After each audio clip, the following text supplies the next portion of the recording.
प्रद्रव संग्रह ग्रंथ, इस ग्रंथ की बंद अधिकार की अपनी गाथाएं हो गई है ना। अब संवर का वर्णन प्रारंभ करते हैं। संवर का कितनी गाथाओं में वर्णन किया है? 2 गाथाओं में, है ना। अब इसके आगे 2 गाथाओं से संवर पदार्थ का कथन करते हैं। उनमें से प्रथम गाथा में भाव संवर और द्रव्य संवर के स्वरूप का निरूपण करते हैं। पहली जो गाथा है उसमें भाव संवर और द्रव्य संवर का स्वरूप कहेंगे। देखिए पढ़ता हूं। छेदन परिणामो सो कम्मस आसव निरोहणे हेतु स्वभाव संवरो खलु दवासवरोहणे अण्णो।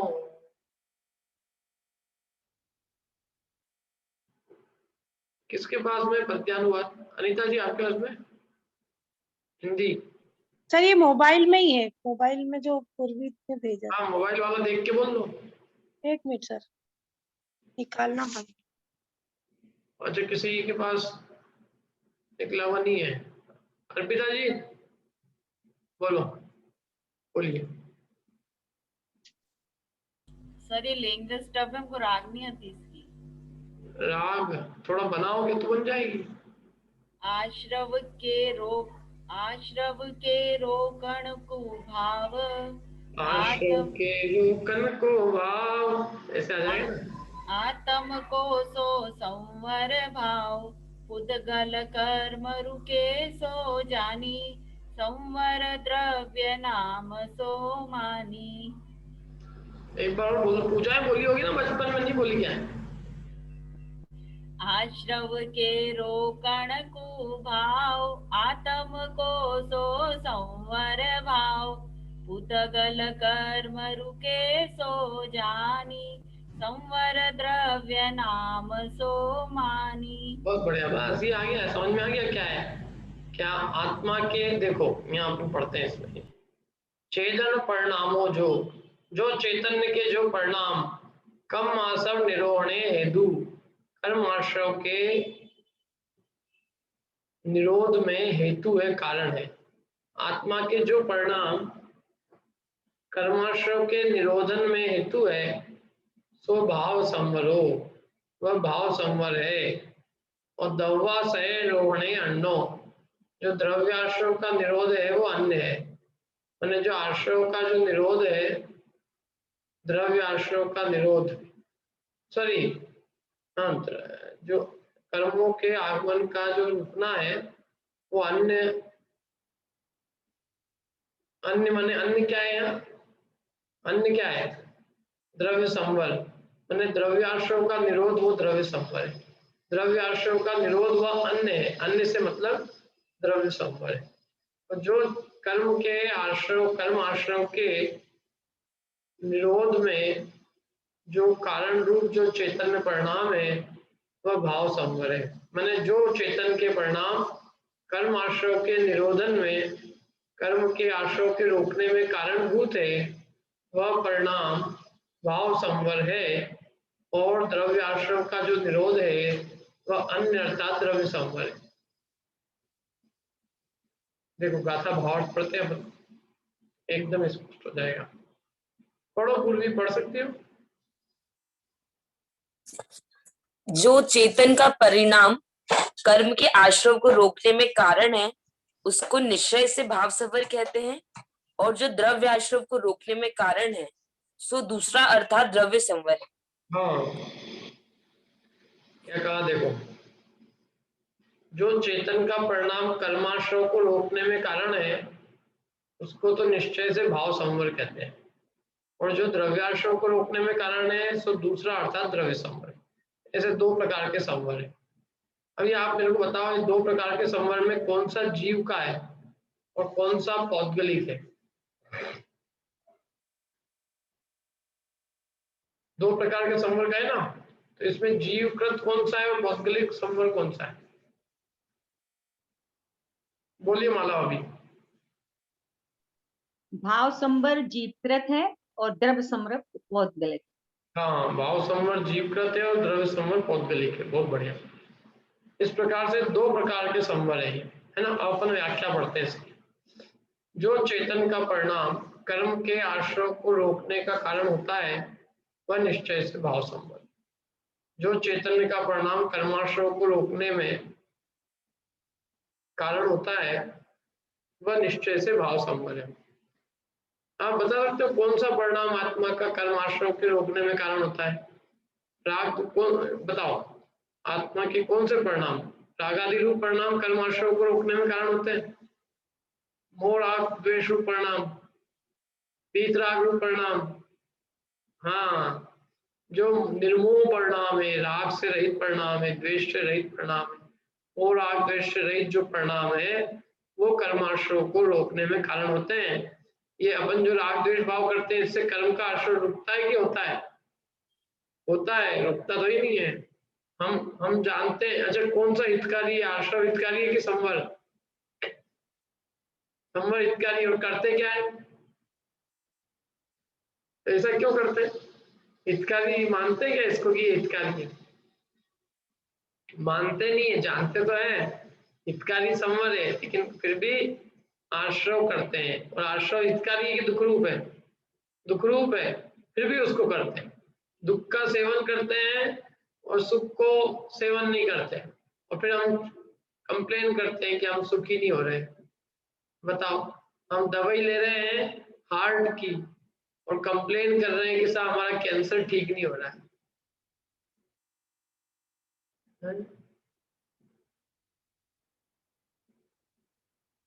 मेरे को सब्जी में नमक नहीं है। नमक क्यों नहीं है? क्योंकि मैंने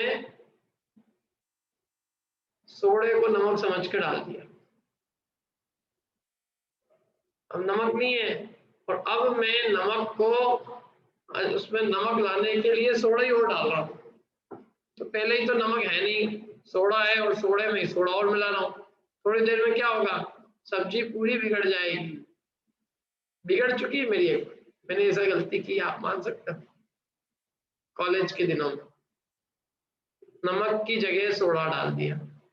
मैंने मेरे मित्र को दिया, हमारा जो रूम पार्टनर था, उसने कहा यार अलग ही टेस्ट आ रहा है। मैंने खाया, मैंने ऐसा कोई अलग टेस्ट नहीं है, ठीक है तो नमक का मैं वो डाल देते, ले वो डाल दिया। फिर उसको दिया, मैंने कहा थोड़ा नमक ठीक हुआ। बोले यार ये तो और बिगड़ गया। मैंने और नमक डाला, मैंने और डाल दिया। मैंने नमक डाल के खाया। मैंने कहा यार ये तो बिल्कुल मुंह में झाग झाग जैसे क्यों आ रहा है? थोड़ी देर बाद देखा था तो सोडा है। काम करे उल्टा, चाहिए नमक और डाल रहे सोडा। अब हम जो होना है सुखी और कर रहे हैं काम दुखी होने के, तो फिर कंप्लेन करते हैं हम सुखी क्यों नहीं हो रहे हैं। तो सुखी होने के काम क्या कर रहे हैं आप? आपने क्या संवर का कोई परिणाम किया? आपने वीतराग परिणाम किए, मोह का भाव रूप निर्मोह परिणाम किए, कषाय का भाव किया, कषाय है वो तो कुछ नहीं करना है और सुखी होना है। इनको सुखी कैसे हो जाएंगे?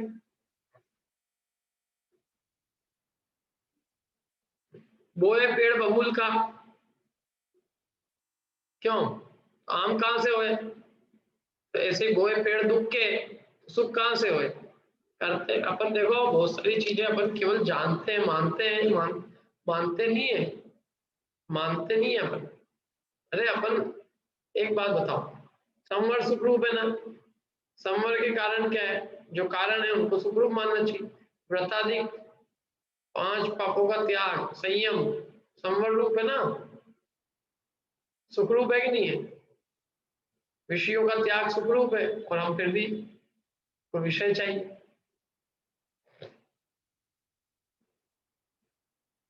आत्म के अहित विषय कषाय, और इनमें ही मेरी परिणति जाए, फिर क्या है? करेंगे कुछ नहीं होने वाला। भाई आप पहले समझो, मानो, जानेंगे मानेंगे जैसा, तो हम फिर अपने आप उस पर अमल करेंगे। मैं मालूम आपको, लोग अमल करने पे बहुत वो देते हैं कि करो, तो मेरा ये मानना है कि कोई भी करेगा तब जब वो मानेगा। मानेगा तब तो करेगा ना। मैंने यदि संवर को सुखरूप ही नहीं माना है तो मैं संवर का सेवन क्यों करूंगा? मैंने संयम को अभी सुखरूप नहीं माना। मेरे को लगता है कि भाई अभी पंचेंद्रिय के भोगों में सुख है, तो इसलिए मैं अभी आराम से पंचेंद्रिय के विषय भोग भोगने में लगा हूं। अब मैंने जान भी लिया लेकिन मैं मानता नहीं हूँ इस बात को कि इसमें सुख नहीं है, तो मैं क्यों छोड़ूंगा विषय भोग? मैं तो और बढ़ाऊंगा। हाँ, 1 से 2 से 3 बजे की जब क्लास चलेगी, पंडित जी मेरे से पूछेंगे क्यों संयम सुखरूप है कि दुख रूप है, तो मैं क्या, नहीं संयम सुखरूप है, विषय भोग दुख रूप है।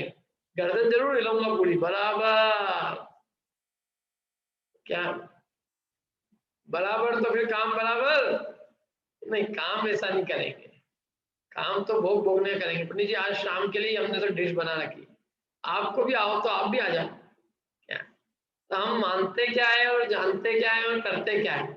और करना में देखो, करना संभव भी नहीं है जब तक आप मानोगे नहीं, तब तक कोई चीज करोगे क्या? बताओ, कोई भी चीज आदमी नहीं करेगा। आपको दिमाग में जब तक कोई चीज जचेगी नहीं, आप क्यों करोगे? कोई मार मार के गधा मार मार के थोड़ी नहीं अपने को यहाँ वो करवाना है। भाई हमको दिमाग में जचेगी, देखो कोई भी चीज, जैसे समझ लो हमारे दिमाग में जच गई कि ये क्लास हमारे को अच्छी है, तो हम कर रहे हैं अपनी रुचि से। और हमारे को चित्त में नहीं जचे, हम किसी हमारा बच्चा हो कोई, हम उसको कितने ही समझाएं कि बेटा थोड़ा बहुत तू भी क्लास अटेंड करा कर, मंदिर जाया कर, लेकिन उसको चित्त में नहीं जचती है कि ये सुखरूप है, तो हम उसको कितने ही कहते हैं तो भी करता है क्या? क्यों करते हैं क्या? बच्चे अपनी कहे अनुसार उनकी जो मर्जी में आता है वो करते हैं। उनको जब तक मर्जी में नहीं आता है कि ये सुखरूप है तब तक वो नहीं करते। जिस दिन उनकी मर्जी में आएगा तो सुखरूप जानेंगे तो करेंगे, मर्जी सुखरूप मानेंगे तो करेंगे। तो ऐसे ही धर्म भी हम सुखरूप मानेंगे तो करेंगे, संवर हम सुखरूप मानेंगे तो करेंगे। तो हम पहले उसको सुखरूप माने, सुखरूप माने के लिए हम उसका स्वरूप समझेंगे तो सुखरूप मानेंगे, बिना स्वरूप माने उसको कैसे सुखरूप समझेंगे? क्या बराबर आ रहा है समझ में? ये अब देखो आगे,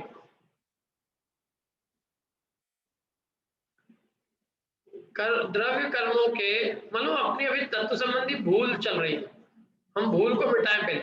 क्या भूल चल रही है? जो आश्रव है दुख रूप है उसको हम सुखरूप मानते हैं। राग आदि प्रकट जे दुख देन तिन्ही को सेवत गिनत चेन, उसका सेवन करके हम सुख मानते हैं। और आत्म हित हेतु विराग ज्ञान, आत्मा का हित करने वाले कौन है? वैराग और ज्ञान ते लखे आपको कष्टदान, वो इस जीव को कष्टदायक लगते हैं। क्या जो आत्मा का हित करने वाले हैं वो तो इसको दुखदायक लगते हैं, और जो आत्मा के अहित करने वाले हैं वो इनको सुखरूप लगते हैं। बस ये भूल मिट जाए तो अपना मुक्ति। हम हमारे को जो सुख के कारण है वो सुख के कारण लगेंगे तो हम उनमें उद्यम करेंगे, जो दुख के कारण है वो हमें दुख रूप लगेंगे तो उनसे छूटेंगे तो मुक्त हो जाएंगे। दुख के कारण से छूटना ही मुक्त होना है। जचे तो जहर नहीं लग रहा है, यही तो संसार में लेते हुए भी जीव को संसार जब तक दुख रूप नहीं लगेगा तब तक वो संसार से छूटेगा कैसे? अभी तो यहाँ इतना मोह ने इतनी चाशनियां दे रखी है जीव को, ले बेटा ले ले ले, अरे हे यहाँ सुख ले, तेरे मुंह में एक लॉलीपॉप देता हूँ बहुत अच्छी लगेगी। कहा तू माँ के पास जा रही जिनवाणी माँ की गोद में, ये लॉलीपॉप ले, देख तेरी माँ भी लॉलीपॉप नहीं देगी तेरे को।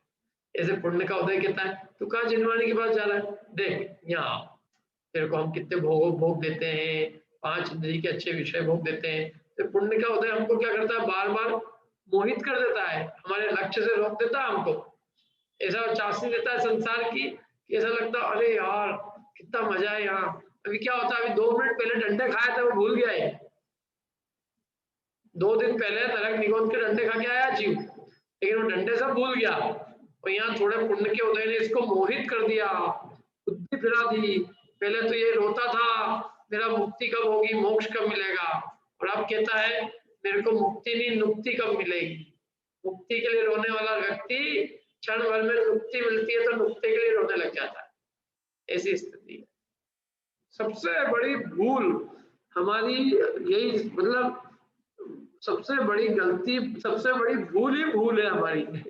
सबसे बड़ा रोना हमारी भूल का है। हम किसी और से नहीं हारे हैं, हम अपनी भूलों से हारे हैं। अंतर शत्रु शत्रु, अंतर देखो उसमें आती सिद्ध चक्र विधान में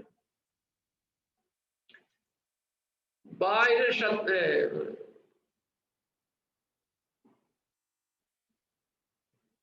बाह्य शत्रु उपचरित को जीतत जिन नहीं होए, अंतर शत्रु प्रबल जय उत्तम जिन है सोए। क्या काम है? बाह्य शत्रु उपचरित को जीतत जिन नहीं होए, अंतर शत्रु प्रबल जय उत्तम जिन है सोए। क्या अर्थ हुआ इसका?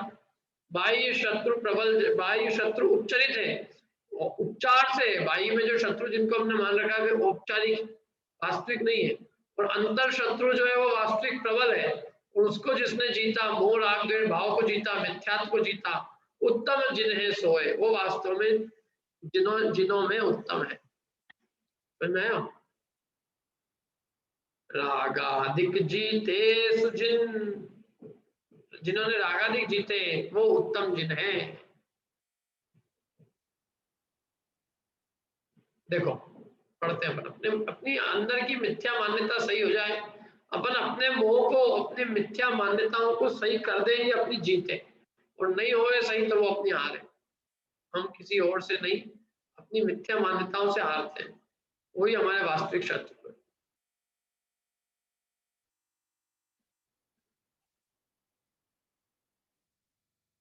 जो जो निज सुख होने न दे, सो सत रिपु है जो, ऐसे रिपु को जीत के सिद्ध कहावे सोए। जो निज सुख होने न दे, सो सत रिपु है जो है। क्या जो इसका? जो हमारे निज को सुखी नहीं होने दे, वही हमारा सत्य शत्रु है, और ऐसे शत्रु को जीत के, ऐसे रिपु को जीत के सिद्ध कहावे सोए। सिद्ध भगवान ने ऐसे शत्रु को जीत लिया है। समझ में आ रहा है मेरी बात आपको? आ ही रही होगी, हमने तो नहीं आए तो पूछ लेना। द्रव्य आश्रय, देखो एक तो ये हो गया भाव संवर। चैतन्य का जो परिणाम कर्म के आश्रय को रोकने का कारण होता है वो निश्चय से भाव संवर है। जो चैतन्य का परिणाम कर्म के आश्रय के रोकने में हेतु है, कारण है, वो निश्चय से भाव संवर है। और द्रव्य कर्मों के आश्रय का निरोध होने पर दूसरा द्रव्य संवर होता है। जब द्रव्य कर्म का आगमन रुक जाता है तो उसको हम क्या कहते हैं? द्रव्य संवर। द्रव्य कर्मों के आश्रय का निरोध होने पर दूसरा द्रव्य संवर होता है। मैंने पहला तो है भाव संवर, और द्रव्य कर्मों के आश्रय के निरोध को द्रव्य संवर कहते हैं। सो इस प्रकार है। अब वो किस प्रकार है देखो, पढ़ते हैं अपन। निश्चय से स्वयं सिद्ध होने से, अन्य कारण की अपेक्षा से शून्य, अविनाशी होने से नित्य, परम उद्योग स्वभाव होने से अपने और पर के प्रकाशन में समर्थ, अनादि अनंत होने से आदि मध्य और अंत रहित, देखे सुने और अनुभव में किए हुए जो भोग है उनकी चार रूप जो निदान मंद आदि समस्त रागादि विभाव मल उनसे रहित होने के कारण अत्यंत निर्मल परम चैतन्य विलास रूप लक्षण का धारक होने से, चित चमत्कार चिन्मय स्वरूप स्वाभाविक परमानंद स्वरूप होने से, परम सुख की मूर्ति का धारक और आश्रय रहित सहज स्वभाव होने से, सब कर्मों के संवर में कारण, इस प्रकार पूर्वोक्त लक्षणों का धारक जो परमात्मा है उसके स्वभाव से उत्पन्न जो शुद्ध चैतन्य परिणाम है, सो भाव संवर है। और कारणभूत भाव संवर से उत्पन्न हुआ जो कार्य रूप नवीन द्रव्य कर्मों के आगमन का अभाव है, द्रव्य संवर है। इस प्रकार का अर्थात आ गया समझ? एक ही सेंटेंस है, इतना लंबा चौड़ा। अब इसको धीरे धीरे अपन तोड़ तोड़ के पढ़ते हैं आराम से। निश्चय से जीव कैसा है? स्वयं सिद्ध है, स्वयं सिद्ध। हमको किसी ने बनाया क्या? क्यों? हमारी माँ ने बनाया, माँ की माँ ने बनाया। किससे बने हुए हम? हमारा निर्माण किससे? क्यों? देह का निर्माण तो हो सकता है देह से, वो भी कथनचित, देह भी देह से बनती है। उद्गल क्या करेगा उसमें? उद्गल तो निमित्त मात्र है। देह का मतलब ये जो जीव है ये स्वयं सिद्ध है, स्वतः सिद्ध, किसी ने बनाया हुआ नहीं है, किसी के द्वारा निर्मित नहीं है, किसी से रचित नहीं है, स्वतः सिद्ध है, स्वयं सिद्ध। तो निश्चय नए से जीव कैसा है? स्वयं सिद्ध, और अन्य कारण की अपेक्षा से शून्य है। इस जीव को कोई कारण चाहिए अपने निर्माण के लिए? क्यों मैं किसके कारण से यहाँ पे बैठा हूँ? पंडित जी हम लोगों के कारण से, आप लोग कारण से नहीं। मतलब इस दुनिया में, इस विश्व में मेरा अस्तित्व किसके कारण है? स्वतः से, बिना कारण से। क्यों विनीता जी, आप किसके कारण से हो? अपने आप से हो। किसी ने नहीं बनाया अपने को, कि बनाया किसी ने? किसी भगवान ने बनाया, माता पिता ने बनाया, किसने बनाया? तो किसी ने नहीं बनाया, अपने आप से हैं हम। स्वयं स्वयं स्वतः सिद्ध है और बिना किसी अन्य कारण की अपेक्षा से है। इसलिए अन्य कारण की अपेक्षा से हम शून्य हैं। और कैसे हमारा कभी नाश होगा? कभी नाश नहीं होगा, अविनाशी है। और कैसे नित्य है, सदा काल है। ऐसा हो सकता है कुछ दिनों के लिए हमारा अभाव हो जाए? नहीं, नित्य है, नित्य है। और परम उद्योत स्वभाव रूप है, परम प्रकाश स्वभाव। लाइट है अपने में, लाइट। तो फिर क्या है? लाइट नहीं है तो प्रकाश कैसे कहा है? प्रकाश का क्या मतलब है यहाँ बताओ? ज्ञान प्रकाश, ज्ञान प्रकाश। तो उद्योत माने ज्ञान प्रकाश, परम ज्ञान स्वभाव होने से। परम उद्योत माने परम उद्योत माने प्रकाश, प्रकाश का मतलब ज्ञान का प्रकाश है। तो परम प्रकाश स्वभाव होने से कैसा है ये? प्रकाशित होने से, जैसे दीपक पर को, जैसे दीपक प्रकाश सहित है, मतलब स्वर पर को प्रकाशित करता है, ऐसे ही आत्मा भी प्रकाशक होने से, माने ज्ञान स्वभावी होने से अपने और पर को प्रकाशित करता है, स्वपर प्रकाशन में समर्थ है। क्या? स्व और पर के प्रकाशन में समर्थ। और कैसा है? अनादि अनंत होने से, आदि मध्य और अंत रहित है। कैसा है? अनादि अनंत होने से आदि मध्य और अंत रहित है। आत्मा ज्ञानमय होने से स्वर पर को जानता है, प्रकाशित करता है। आत्मा स्वपर प्रकाशक ज्योति है। क्या? स्वपर प्रकाशक ज्योति है कि नहीं है? दीपक समान। दीपक जैसे सौर पर को प्रकाशित करता है, ऐसे आत्मा भी सौर पर को जानता है। दीपक तो जड़ है, लेकिन वो जड़ को प्रकाशित करने में उदाहरण के रूप में लिया है कि वो प्रकाशित करता है। जैसे आत्मा अपने आप को और पर को जानता है, ये जानने रूप स्वभाव दीपक में नहीं है, हम में है। दीपक तो केवल एक उदाहरण है, लौकिक जड़ रूप, लेकिन वास्तव में चैतन्य जो है वो जानता है, स्वयं को भी जानता है और पर को भी जानता है। स्वपर को जानने रूप स्वभाव का धारक चैतन्य है। और अनादि अनंत होने से आदि मध्य और अंत रहित है। कब से हम? कब से हम? क्यों विनीता जी, कब से हम? अनादि से। कब तक रहेंगे? अनंत काल तक। कि बस ये 10-20 साल तक ही रहेंगे, जब तक ये आदमी है, जब तक ही रहेंगे, कि आदमी के बाद भी हमारा अस्तित्व? बात भी है, उसके बाद हम क्या बनेंगे, उसके बाद भी कुछ बनेंगे। हम पहले थे कि नहीं यहाँ से आने के पहले थे? जब तो हम यहाँ आए, हमने कुछ कर्म किए अच्छे, जिससे हम यहाँ आ गए। हमने कुछ पुण्य किए थे ना, पुण्य बांधे थे, उसका फल में भोग रहे हैं अभी हम। अब आगे हम क्या, अभी हम क्या करेंगे, उससे आगे का भविष्य निर्धारित होगा। तो ये जीव कोई नष्ट नहीं होता, जीव तो सदा बना रहता है। पर्याय, एक पर्याय छोड़कर दूसरी पर्याय में चले जाता है। जैसे कितने जीव अभी दूसरी पर्याय छोड़कर मनुष्य पर्याय में जन्म ले रहे हैं। कुछ लोग मनुष्य मर के कहीं और जा रहे हैं। जैसे आने जाना रोज चलता रहता है। आज कितने जीव मरे होंगे बताओ, अंदाजन? सैकड़ों। क्यों? कोरोना से आज कितने मर गए होंगे? बिना कोरोना के, चलो जीव की कह रहा हूं मैं, केवल मनुष्य नहीं, कितने जीव मरे आज के दिन, बताओ, कोई बता सकता है?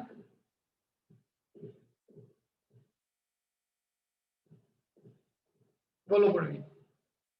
सर अनंत जीव, क्योंकि नगोदिया जीव तो मरते ही रहते ना, वो तो हाँ, और अंतर मुहूर्त में मर जाते हैं बेचारे। और एक श्वास, मतलब अनंत अनंत जीव है एक निहोर शरीर में, और वे यदि मरे, क्या तो मरे तो एक अंतर मुहूर्त में अनंत मरते हैं। प्रति अंतर मुहूर्त में अनंत अनंत जीव मर रहे हैं। बोलो, अपन कह रहे हैं अपन तो, अरे साहब हम भी 100 साल बाद, अपन तो 100 साल में मरते हैं, वो बेचारे हर अंतर मुहूर्त में मरते हैं। और मरना ही उनका जैसे कोई धर्म हो, हर अंतर मुहूर्त में मरते ही आ रहे, मरते ही आ रहे, मरते ही आ रहे, मरते ही आ रहे, अनादि से काल से मरते आ रहे हैं। और कब तक मरते आएंगे? कितने जीव तो अनंत काल तक मरते ही रहेंगे।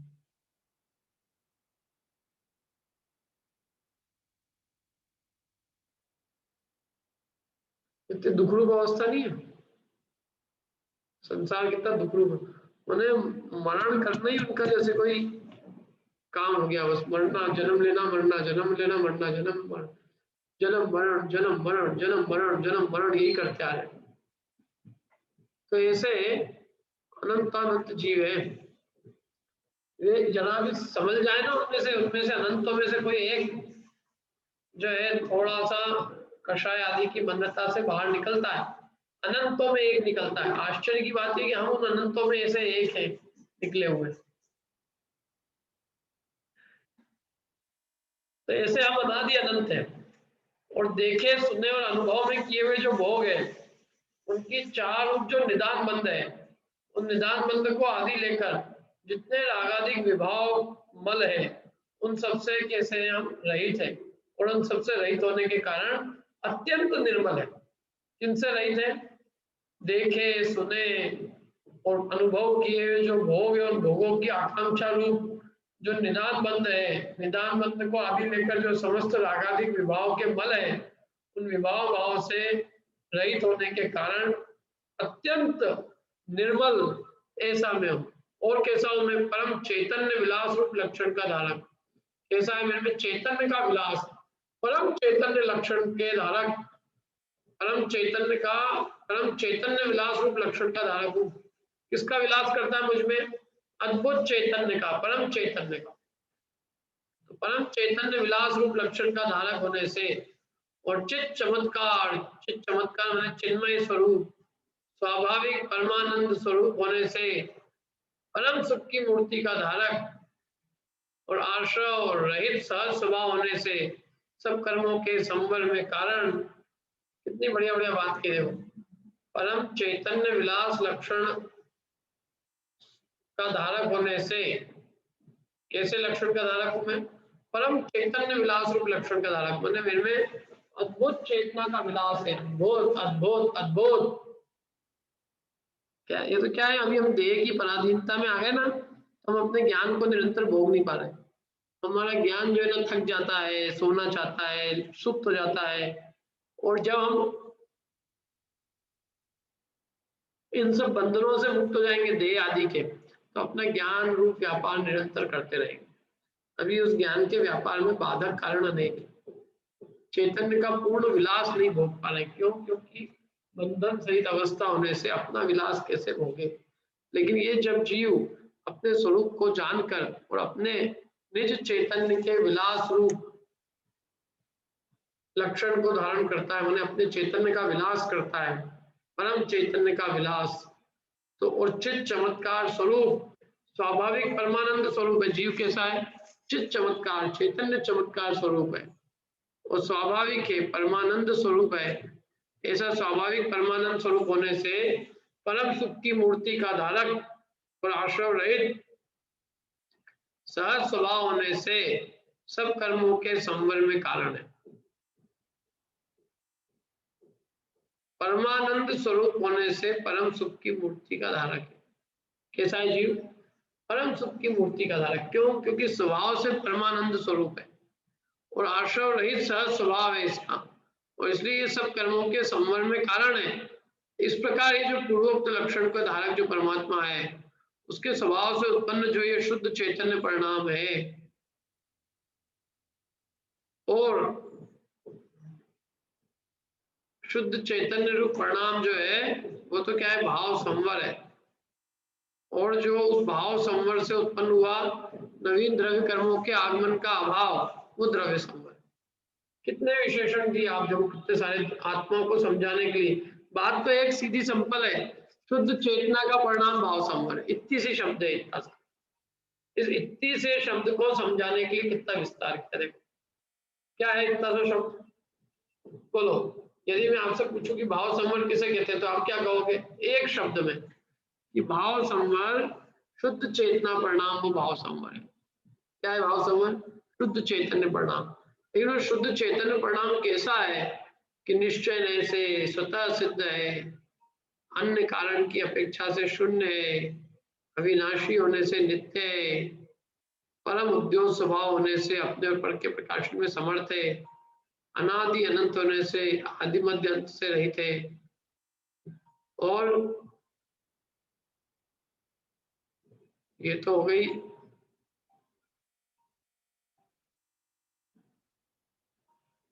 अस्थि रूप बात। देखो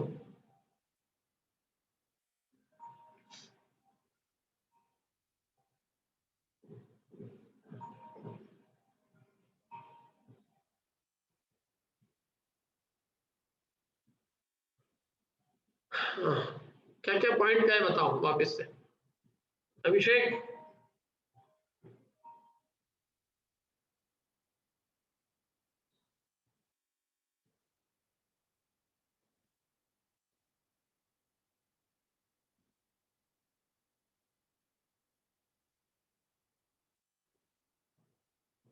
कौन बताएगा? बोले बिंदु, कितने बिंदु बताएं। स्वतः सिद्ध है, अन्य कारण की अपेक्षा से शून्य है, नित्य है, परम उद्योग स्वभाव रूप होने से स्वपर के प्रकाशन में समर्थ है, अनादि अनंत है, देखे सुने अनुभव किए जो भोग है उनकी चारों निदान बंद आदि समझ रागादि विभाव मल से रहित है, अत्यंत निर्मल है, परम चैतन्य रूप विलास लक्षण का धारक है, चित्त चमत्कार स्वरूप है, स्वाभाविक परमानंद स्वरूप है, परम सुख की मूर्ति का धारक है, आश्रव रहित सहज स्वभावी है, सब कर्मों के संवरण में कारण है। इस प्रकार जो पूर्वक लक्षणों का धारक परमात्मा है, उस परमात्मा स्वभाव से उत्पन्न जो शुद्ध चैतन्य परिणाम है तो भाव संवर। कितने पॉइंट का है? परमात्मा का स्वभाव बताया, परमात्मा स्वभाव कैसा है, आत्मा का जो उत्कृष्ट परमात्मा स्वभाव है उसके सब विशेषण कितने देखो। देखो मैं गिनता हूँ वापस। नंबर 1 स्वयं सिद्ध, ये वैसे एक में ही जाएगा। स्वयं सिद्ध होने से अन्य कारण की अपेक्षा से शून्य, माने शून्य है, अन्य कारण की अपेक्षा से शून्य है, अन्य कारण से नहीं है जीव, स्वतः सिद्ध है। स्वतः सिद्ध होने से अन्य किसी कारण की अपेक्षा नहीं है, इसलिए शून्य है, अन्य कारण की अपेक्षा से शून्य है। एक तो ये हो गया। दूसरा अविनाशी होने से नित्य है, 2। और तीसरा परम उद्योग स्वभाव होने से अपने और पर को प्रकाशन में समर्थ है, 3। अनादि अनंत होने से आदि मध्य अंत रहित है, 4। और देखे सुने अनुभव किए हुए भोग की आकांक्षा रूप निदान बंद आदि समझ रागादि विभाव मल से रहित होने के कारण अत्यंत निर्मल है, 5।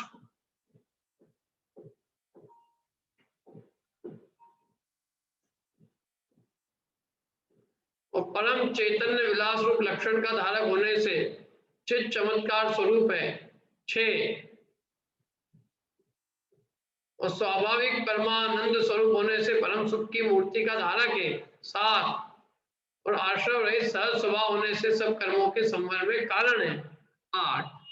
ऐसे 8 बिंदुओं में आत्मा का परमात्मा का स्वरूप बताया। इन 8 लक्षणों का धारक परमात्मा है और उस परमात्मा के स्वभाव से उत्पन्न जो शुद्ध चैतन्य परिणाम है वो भाव संवर है। बताओ अभी 8 लक्षण कौन बताएगा? एक एक का हेतु भी दिया है,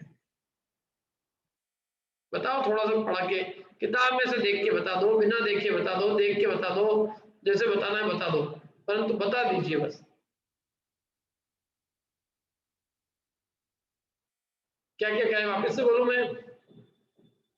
देखो स्वतः सिद्ध होने से अन्य कारण की अपेक्षा से शून्य है, 1। दूसरा अविनाशी होने से नित्य, तीसरा परम उद्योग स्वभाव होने से स्वपर के प्रकाशन में समर्थ, क्या हो गए? 3। और अनादि अनंत होने से आदि मध्य अंत रहित है, 4। और जो देखे सुने और अनुभव किए हुए भोग है, भोग की आकांक्षा निदान बंद आदि समझ विभाव मल से रहित होने से अत्यंत निर्मल है, 5। और परम चैतन्य विलास लक्षण का धारक होने से चित्त चमत्कार स्वरूप है, 6। स्वाभाविक परमानंद स्वरूप होने से परम सुख की मूर्ति का धारक है, 7। और आश्रव रहित सहज स्वभाव होने से सब कर्मों के संवर में कारण है। ऐसे 8 लक्षणों का धारक जो परमात्मा है, उस परमात्मा के स्वभाव से उत्पन्न जो शुद्ध चैतन्य परिणाम है वो भाव संवर। ठीक है, बताओ 8 पॉइंट में 4 बता दो, 5 बता दो, 3 बता दो, 1 बता दो, 2 बता दो, जितने आते हैं उतने बता दो। बोलो, एक आध जना तो बोलो जिसने अभी तक नहीं बोला है। कोई नहीं। हाँ बोलिए अंकिता जी। ये पूरे नहीं, दो ही बोल, मतलब एक साथ नहीं बोल रहे हैं पूरे। जितने बोलना उतने बोल दो आप तो। एक तो अनादि अनंत है, इसलिए आदि मतलब आदि मध्य और अंत से रहित है, हाँ इस वजह से। और परम उद्योत स्वरूप का धारक होने से स्वपर प्रकाशक सामर्थ्य वाला है। बहुत बढ़िया। 2 नित्य अविनाशी है, इसलिए नित्य है। ठीक है। 3 और उसका स्टार्ट, हाँ एकदम पूरे ध्यान नहीं है मुझे अभी। कोई बात नहीं, 3 आपने बता दी। 5 लोगों से पूछता हूँ उन लोगों से, अन्य इसके अलावा बताना जो बच्चे हैं। बोलिए कौन बोल रहा है? हाँ बोलिए अर्पिता जी, आपको पहले। तो देख के बताएंगे। नहीं, देख के तो 1 मिनट, अभी रुको 1 मिनट। बिना अनीता जी आप देख के बता रहे कि बिना देखे हैं? बिना देखे सर। बता दो तो फिर जब तक। एक तो वो स्वयं सिद्ध होने से शून्य है। हाँ, स्वयं सिद्ध और होने से बिना अन्य किसी कारण की अपेक्षा से शून्य है। बहुत बढ़िया। और निदान बंद आदि रागादिक का विभावमल से रहित होने के से कारण अत्यंत रहित है। निर्मल है। हाँ बस 2 ही, बाकी तो अंकित 4 बता दिए सबने। 3 उन्होंने बता दिए, 2 आपने बता दिए, 5 3 और बच्चे हैं अभी। 3 और बच्चे, कौन बताएगा 3? चलो आप बता रहे हैं अंकिता जी वापिस? नहीं, बोलिए। हाँ अर्पिता जी बोलो, देख के बताओ। सर एक तो स्वतः सिद्ध होने के कारण शून्य है। ये तो हो गया ना, जो हो गए वो नहीं, 3 जो बच्चे हैं वो चित्त चमत्कार स्वरूप है। हैं। चित्त चमत्कार स्वरूप है। उसका हेतु क्या दिया है? का हेतु इसमें दे रखा है, स्वाभाविक परमानंद का लक्षण होने से। ये तो नहीं नहीं, 1 मिनट, अरे चित्त परम चमत्कार। चैतन्य विलास लक्षण वाला है। हाँ वो बोलो ना। परम चैतन्य विलास रूप लक्षण का धारक होने से चित्त चमत्कार स्वरूप है, ऐसा। चैतन्य विलास रूप लक्षण का धारक होने से चित्त चमत्कार स्वरूप है। हाँ, और स्वाभाविक परमानंद का लक्षण होने से परम सुख की मूर्ति है। हाँ ये 2 हो गए, 1 और बचा है। एक वो आश्रम से रहित सहज स्वभाव वाला है। हाँ बोलो ना उसको भी। द्रव्य आश्रम कर्मों के संवर से रहित, यही है ना सर? जो भी है बोलो, बोलो किताब में देख के बोल दो। आश्रम से रहित सहज स्वभाव वाला है। हाँ तो पूरा बोलो ना उसको अच्छे से।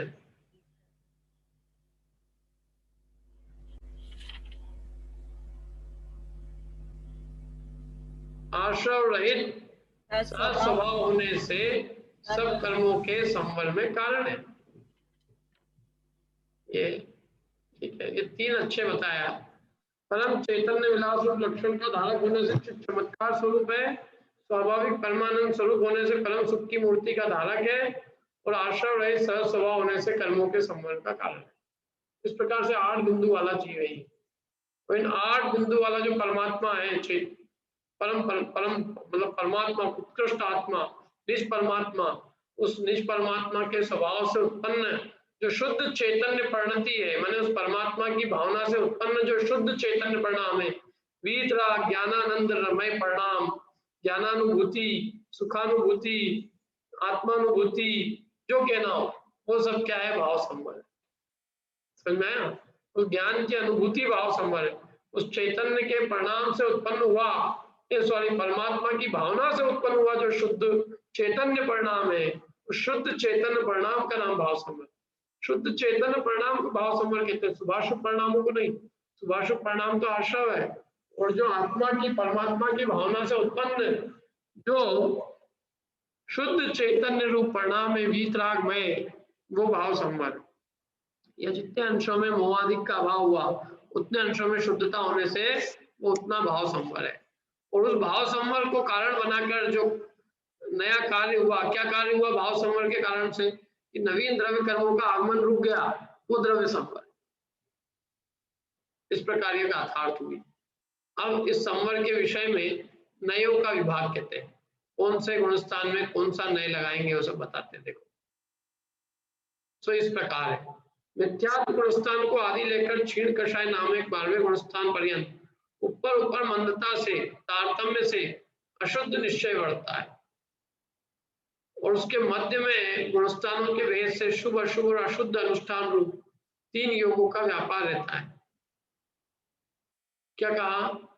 मिथ्या दृष्टि गुणस्थान से लेकर क्षीण कषाय नामक 12वें गुणस्थान तक, 12वें गुणस्थान पर्यंत ऊपर ऊपर जाएंगे तो मंदता से, तारतम्य से अशुद्ध निश्चय बढ़ता है। माने ऊपर ऊपर अशुद्धता की मंदता होती जाएगी, अशुद्धता कम होती जाएगी।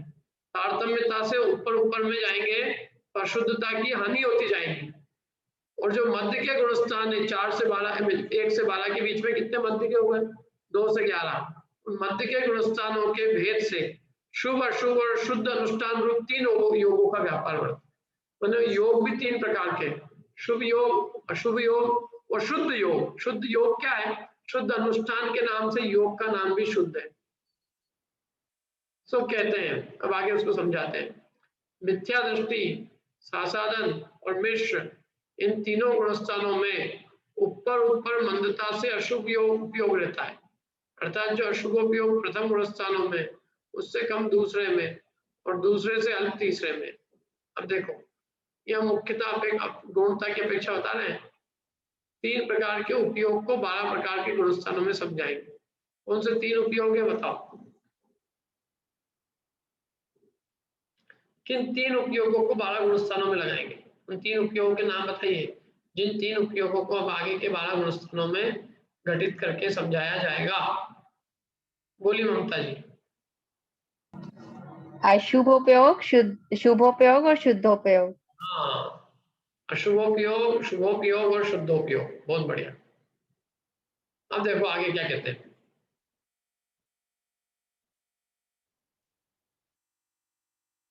मिथ्या दृष्टि, सासादन और मिश्र, ये कौन से गुणस्थान है? प्रारंभ के 3। इन प्रारंभ के 3 गुणस्थानों में जो जो ऊपर अपन जाएंगे तो अशुभोपयोग की क्या होती जाएगी? मंदता होती जाएगी। अर्थात जो अशुभोपयोग पहले में रहेगा उससे कम दूसरे गुणस्थान में अशुभोपयोग है, और तीसरे में सबसे कम अशुभोपयोग है। मतलब इसकी अपेक्षा तीसरे में और कम है, दूसरे से भी कम अशुभोपयोग है। और इससे आगे जो असह्य सम्यक दृष्टि है, श्रावक है, और प्रमत्त नामक जो 3 गुणस्थान है। असह्य सम्यक दृष्टि 4था गुणस्थान, श्रावक, देशव्रती श्रावक 5वां गुणस्थान, और प्रमत्त विरत नामक 6ठा गुणस्थान। इनमें परंपरा से शुद्धोपयोग का साधक ऊपर ऊपर तारतम्य से शुभ उपयोग प्रवर्तता है। इनमें कौन सा उपयोग घटा रहे हैं? शुभ उपयोग। किनमें? 4थे, 5वें और 6ठे में। तो इसमें भी शुभोपयोग किसमें कम रहेगा, किसमें ज्यादा रहेगा बताओ? किसमें सबसे कम है शुभोपयोग, किसमें सबसे ज्यादा? जैसे ऊपर ऊपर जाएंगे तो अशुभोपयोग घटेगा, जैसे ऊपर ऊपर जाएंगे तो शुभोपयोग भी घटेगा, शुभोपयोग बढ़ेगा। ऊपर ऊपर जाएंगे शुभोपयोग बढ़ेगा, समझ में है ना? ये शुभोपयोग की वृद्धि होगी। माने जो 4थे में जो शुभोपयोग है उससे अधिक 5वें में, और 5वें से भी अधिक शुभोपयोग 6ठे में। ऐसा है, तारतम्यता से अधिक है ऊपर ऊपर। इसके पश्चात अप्रमत्त आदि क्षीण गुणस्थान पर्यंत, माने अप्रमत्त को आदि लेकर 12वें गुणस्थान, माने 7 से 12। 7 से 12 कितने गुणस्थान हो गए? 6। तो इन 6 गुणस्थानों में जघन्य, मध्यम और उत्कृष्ट भेद से विवक्षित एक देश शुद्ध नैरूप शुद्धोपयोग करता है। माने इनमें जघन्य शुद्धोपयोग, मध्यम शुद्धोपयोग और उत्कृष्ट शुद्धोपयोग करता है। और शुद्धोपयोग है ना, अभी शुद्धता पूरी हुई नहीं है, इसलिए अभी एक देश शुद्ध नहीं लगेगा। एक देश शुद्ध नैरूप जो शुद्धोपयोग है वो बढ़ता है। पूर्ण शुद्धोपयोग तो 12वें में होगा, लेकिन उसके पहले जो है थोड़ी थोड़ी जो अशुद्धता है तो वो एक देश शुद्धता में जाएगा। थोड़ी थोड़ी अशुद्धता है और थोड़ी शुद्धता है, जितनी शुद्धता है उस अपेक्षा वो एक देश शुद्धता है, तो इसलिए वो एक देश शुद्ध नैरूप शुद्धोपयोग जो है 10वें तक प्रवर्तेगा। 10वें के ऊपर 11वें 12वें में पूर्ण शुद्धोपयोग, 13वें में तो साक्षात पूर्ण शुद्धोपयोग का फल कह सकते हैं 13वें में, और 10वें तक शुद्धोपयोग में थोड़ी अभी कमी है, पूर्ण शुद्धोपयोग नहीं। कहाँ से कह रहे हैं? 7वें, 8वें, 9वें, 10वें। 7वें में जितना शुभोपयोग है उससे 8वें में और ज्यादा है, 8वें से और ज्यादा 9वें में, 9वें से और ज्यादा 10वें। लेकिन वो सब अभी पूर्ण शुद्धता की अपेक्षा वो एक देश शुद्धता है, इसलिए एक देश शुद्ध नए की अपेक्षा से शुद्धोपयोग है वहां। पूर्ण शुद्धोपयोग की अपेक्षा, पूर्ण शुद्ध निश्चय नए की अपेक्षा, पूर्ण शुद्ध नए की अपेक्षा पूर्ण शुद्ध उपयोग नहीं है। पूर्ण शुद्ध उपयोग तो 12वें में ही है।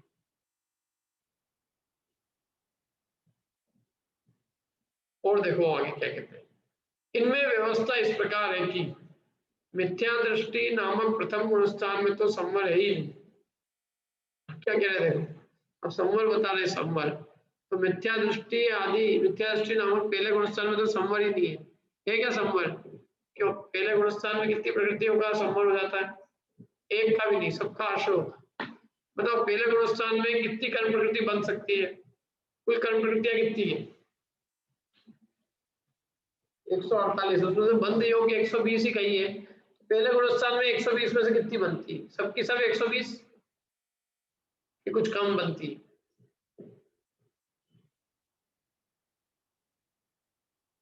पहले गुणस्थान में 120 प्रकृतियों में से कितनी बनती है, ये मेरा प्रश्न है। बताओ, कौन बताएगा माला अभी के अलावा?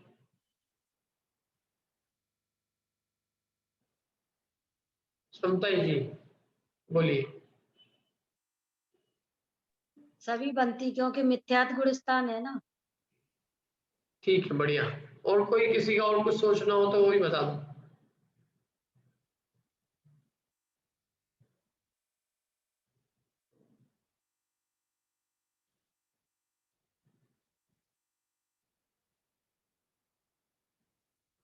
हाँ बोलो माला अभी।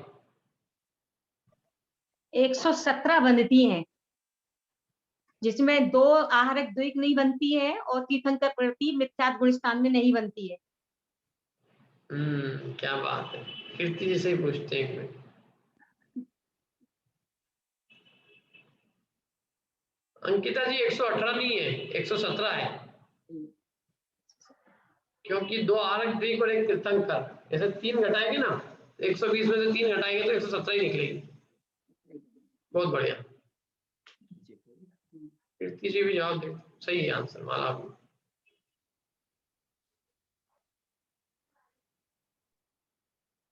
ठीक है, चलिए आगे चलते हैं। मतलब तो इसलिए मिथ्या दृष्टि पहले गुणस्थान में 117 प्रकृतियों का बंध है, 117। तीर्थंकर का और आरक द्विक का बंध नहीं होता है, क्योंकि तीर्थंकर और आरक द्विक सम्यक दृष्टियों को ही बनती है। उसमें भी आरक द्विक तो मुनिराज को बनती है, सम्यक दृष्टि मुनिराजों को 6ठे 7वें गुणस्थान में जो झूलते हैं उनको 7वें से बनती है, 7वें और 8वें में आरक द्विक का बंध होता है, 6ठे में भी नहीं होता है। और तो तीर्थंकर प्रकृति 4थे से 7वें तक बनती, 4थे से बनना चालू होती है, 8वें तक बनती है, 4थे के पहले नहीं बनती। तो पहले गुणस्थान में ना तीर्थंकर बंधेगी ना आरक द्विक, अच्छी प्रकृति है जो पहले में नहीं बनती है, बाकी 117 प्रकृति बनती है।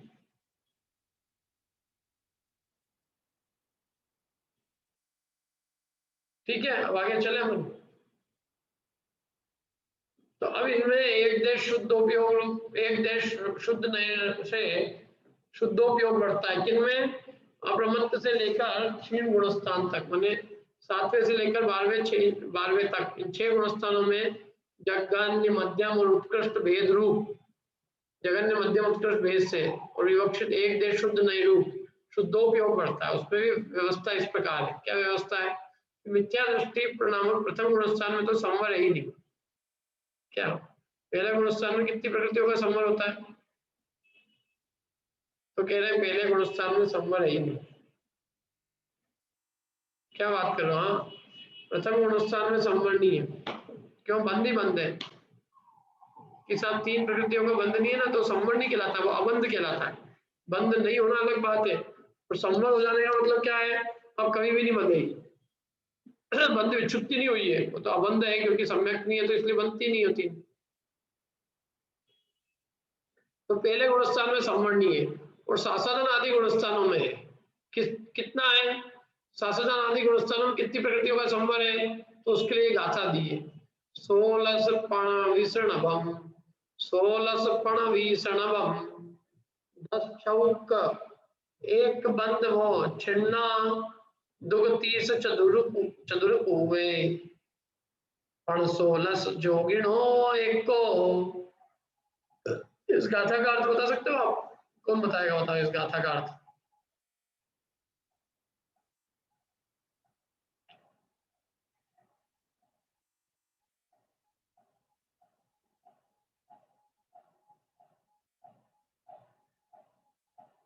बहुत बढ़िया, बोलिए कीर्ति जी।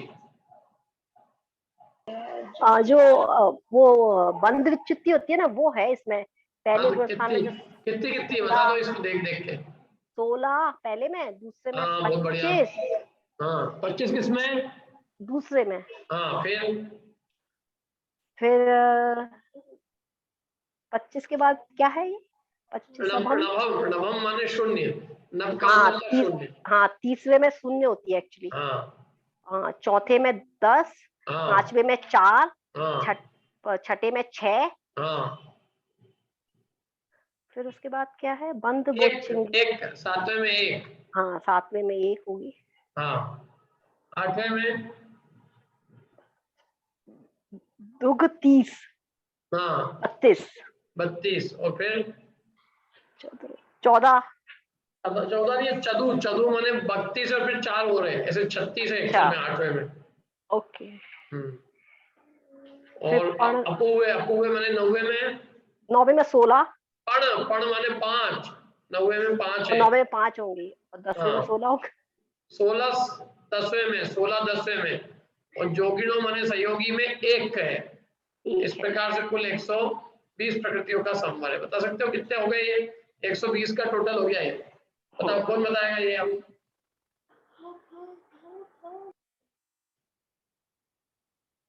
फिर से मैं बोलता हूँ, पहले में 16, दूसरे में 25, तीसरे में 0, चौथे में 10, 5वें में 4, छठे में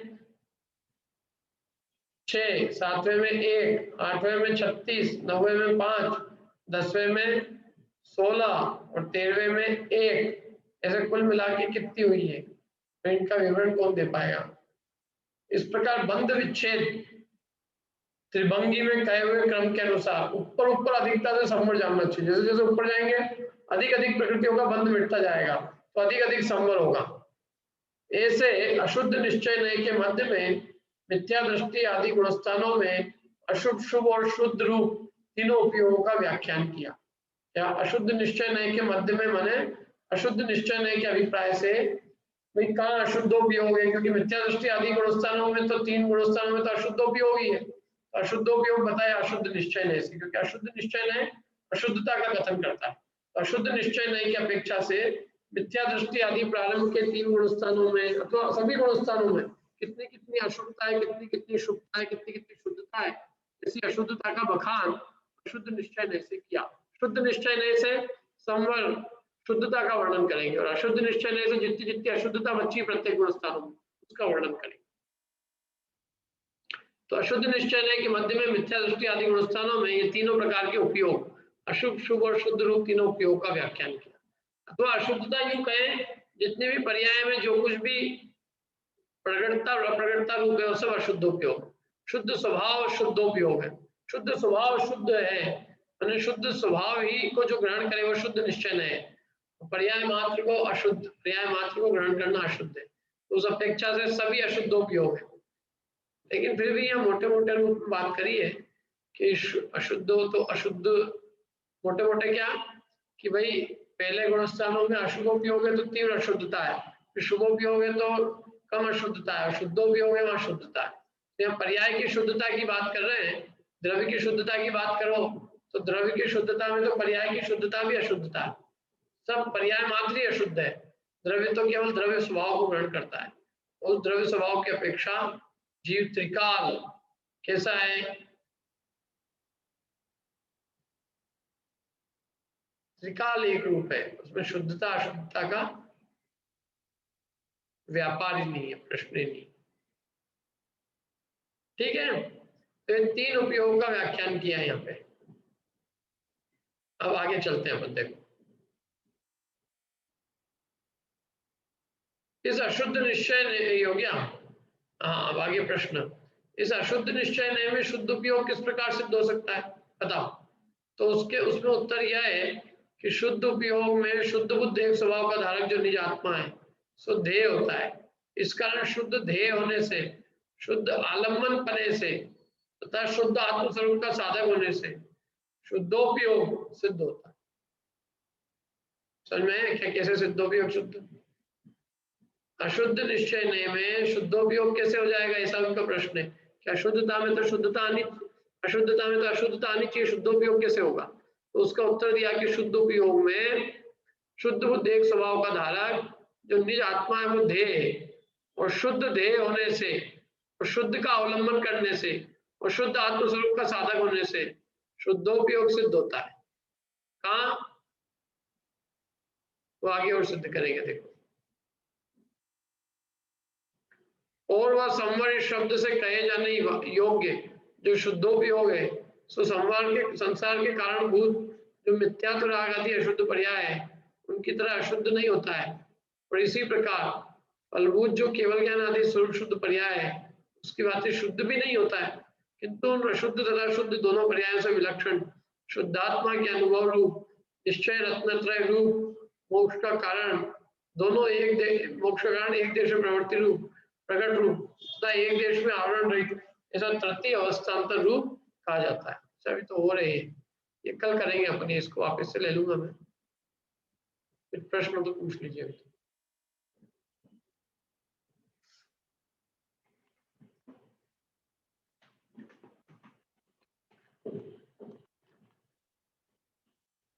बोला अभिषेक।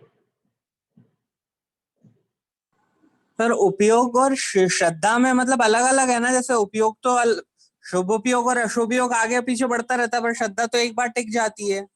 हाँ, उपयोग में चेंजेस होता है, श्रद्धा तो जो है सम्यक की जो है सो ही रहती है, लेकिन उपयोग में परिवर्तन होता है। सही बात है। जवानी के ज्ञान